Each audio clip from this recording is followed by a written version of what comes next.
जपले हरि का नाम बनेंगे तेरे बिगड़े काम। नमस्कार दर्शकों, मैं ज्योति शर्मा हार्दिक अभिनंदन करती हूँ आप सभी का हमारे बेहद विशेष कार्यक्रम संत संदेश में।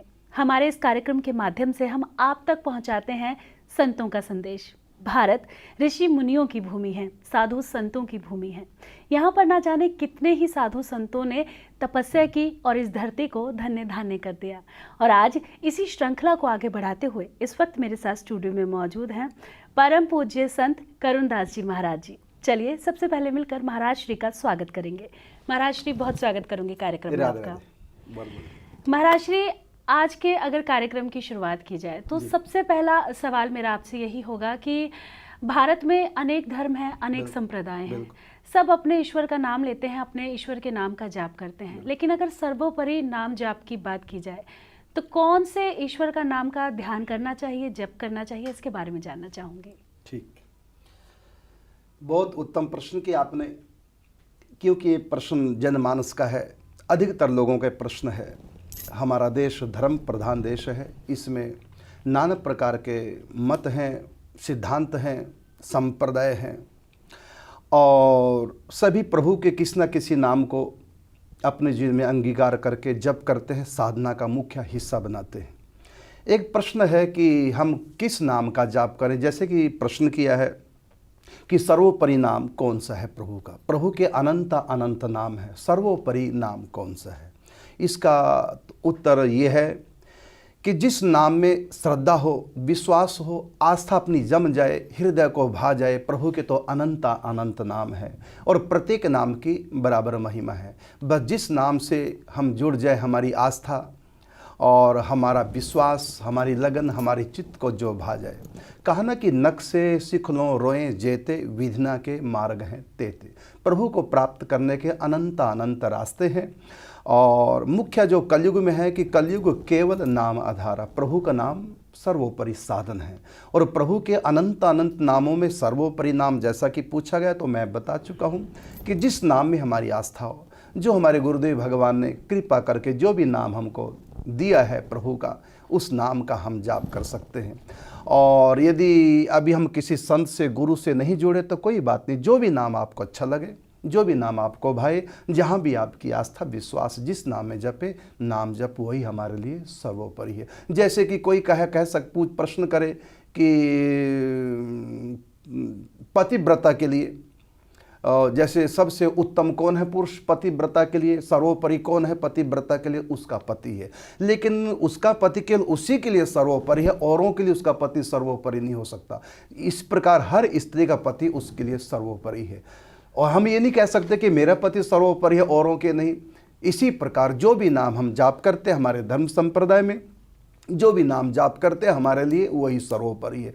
दूसरे लोग जाप करते हैं उनके लिए वो सर्वोपरि है। हम ये ना कहें कि हमारा नाम ऊंचा है, दूसरों का छोटा है, ऐसा कभी भी मन में विचार न करें। जो व्यक्ति जिस नाम को जप करता, जहाँ उसकी आस्था, उसके लिए वही सर्वोपरि है। जैसे प्रत्येक नारी के लिए उसके पति परमेश्वर का रूप है, जैसे प्रत्येक बालक के लिए उसका अपना माता पिता भगवान का रूप है, इसी प्रकार ऐसा नहीं हम कह सकते कि मेरे माता पिता ही सर्वोपरि हैं। वो केवल मेरे लिए सर्वोपरि हो सकता है, मेरा पति मेरे लिए सर्वोपरि हो सकता है, लेकिन दूसरों के लिए नहीं, उनका अपना है। इसी प्रकार से जो नाम हम जाप करते हैं, जो नाम आप जाप करते हैं प्रभु का, उसमें जिसमें आपकी आस्था विश्वास है, वही नाम आपके लिए सर्वोपरि है। आप कभी ये विचार न करें कि हमारा नाम जो हम जपते हैं सबसे आगे है और जो नाम जप करते हैं वो आगे नहीं है, और न कभी ऐसा करें कि हमारा नाम निकृष्ट है या दूसरे जो नाम जप करते हैं वो बहुत उत्तम है। ऐसा कुछ नहीं है। आप जिस भी धर्म संप्रदाय में, जिस भी मत में, जो भी आपके गुरुओं ने कृपा करके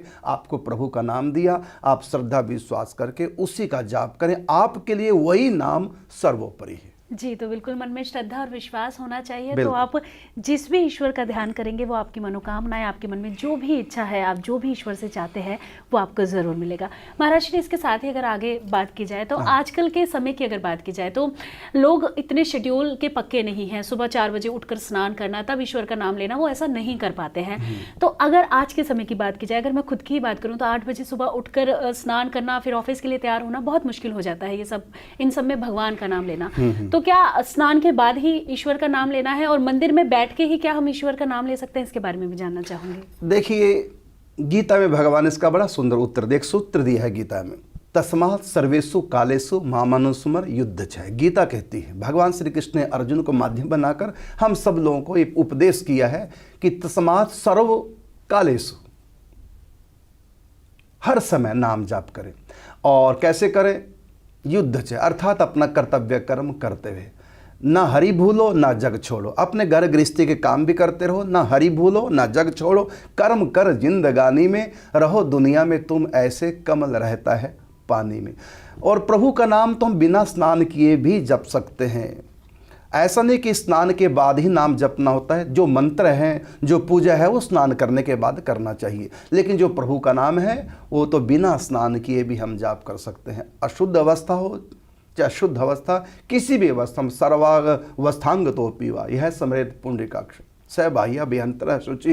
प्रभु का नाम हम किसी भी प्रकार से ले सकते हैं, बिना स्नान किए भी ले सकते हैं। प्रभु का नाम जप करने में कोई सूतक का विचार करने की आवश्यकता नहीं, कोई पातक का विचार करने की आवश्यकता नहीं।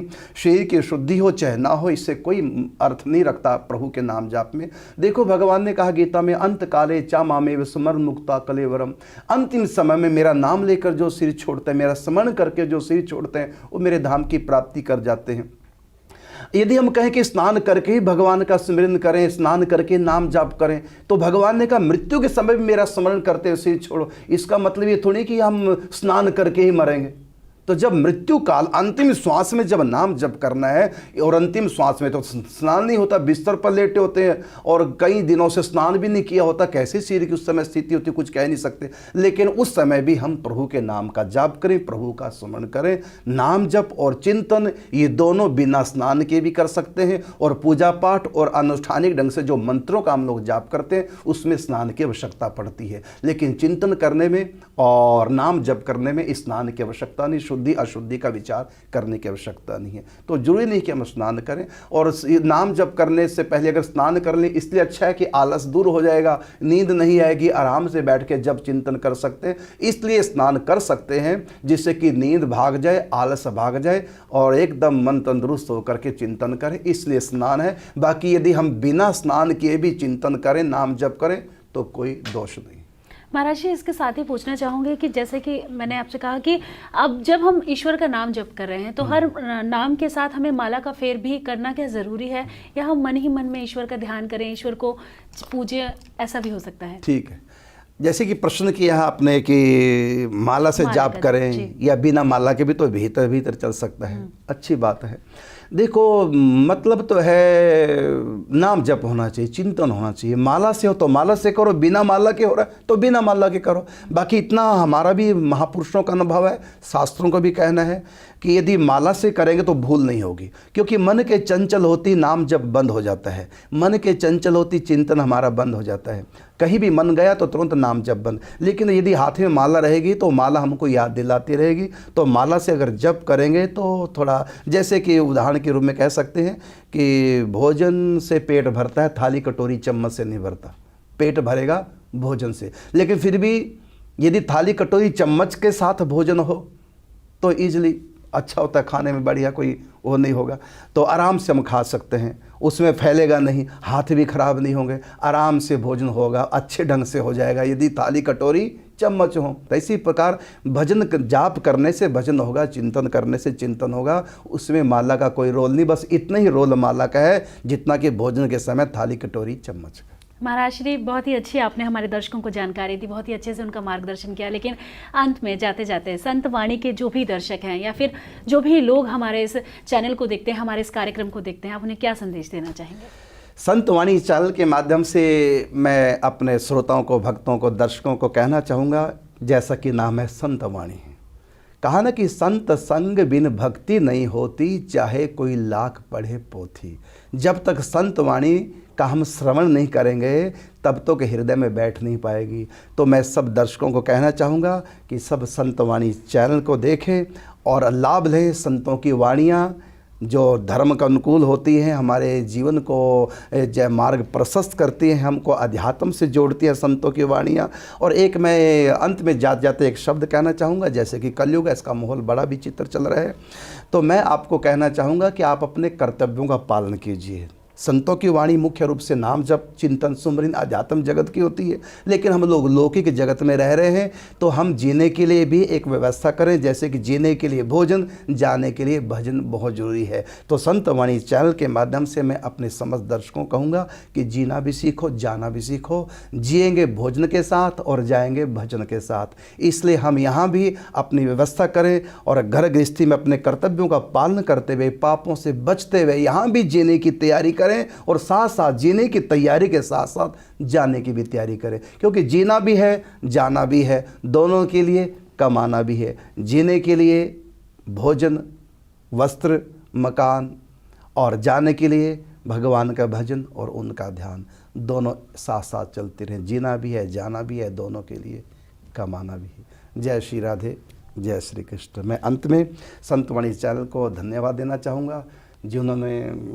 ये हमको बुला करके सम्मान दिया और हमारी वाणी को भी आप तक पहुंचाया। इसके लिए बहुत बहुत धन्यवाद संत वाणी का। जय श्री राधे, जय श्री जी। तो महाराज श्री, आपने बहुत ही अच्छे से हमारे दर्शकों को समझाया कि किस तरह से ईश्वर का नाम का ध्यान करें और किस तरह से वो अपने जीवन को अगर सुखी बनाना चाहते हैं तो ईश्वर के नाम से बड़ा कुछ नहीं है इस धरती पर। तो महाराज श्री, इस तमाम जानकारी के लिए हमारे दर्शक जो लगातार हमारे कार्यक्रमों से जुड़ते रहते हैं, उनका मार्गदर्शन करने के लिए आपका बहुत बहुत धन्यवाद। जय श्री राधे, जय श्री कृष्ण। आपके लिए ऐसे ही बहुत सारी जानकारी हम लेकर आते रहेंगे अपने कार्यक्रम के माध्यम से। तब तक के लिए हमें दीजिए इजाज़त। राधे राधे।